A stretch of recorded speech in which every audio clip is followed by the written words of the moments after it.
Last night's local elections saw the Tories lose control of a string of key councils.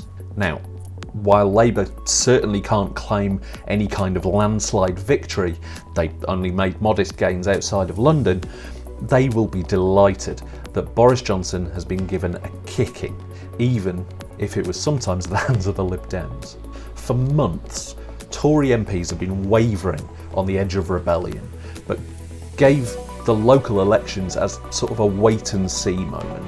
They know, as we all do, that it often doesn't pay to bet against Boris Johnson, but they wanted to take the temperature of the country.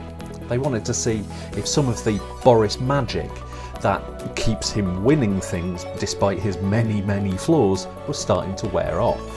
And last night's results, which are still coming in as we speak, seem to suggest that it is. Local government leaders in Cumberland, Wandsworth and Barnet have all blamed the Tory party's leadership in Westminster for their woes in the local elections. Daniel Thomas, the outgoing Tory leader in Barnet, said the result was a warning shot to Boris Johnson. In Wandsworth, ousted Tory leader Ravi Govindir said the behaviour of Westminster MPs had repeatedly come up on the doorstep. And in Cumberland, out-of-office Tory leader John Mallinson blamed Boris Johnson personally for the loss, saying, "I just don't feel people any longer have the confidence that the Prime Minister can be relied upon to tell the truth." So last night, as results started to roll in, the mood among Tory MPs seemed understandably bleak.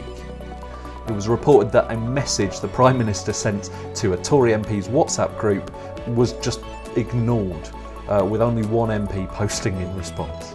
On the other hand, there are two more benchmark moments just over the horizon for Tory MPs who are still teetering on the edge of writing a letter to Sir Graham Brady. There are two by-elections coming up within the next few months, both of which have been sparked by Tory MPs' wrongdoing. The first one in Wakefield is to replace Imran Ahmed Khan, who was convicted of sexually assaulting a 15-year-old boy.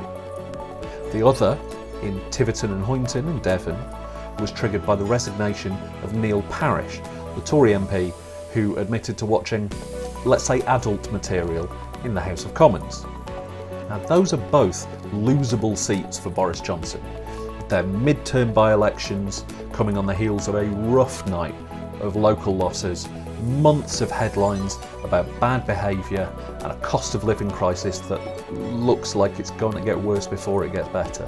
And if you're a Tory MP in a seat with a slim majority, with constituents who are angry about Partygate and facing a year of pain and rising bills, these are the kind of numbers that might make you think very carefully about the future.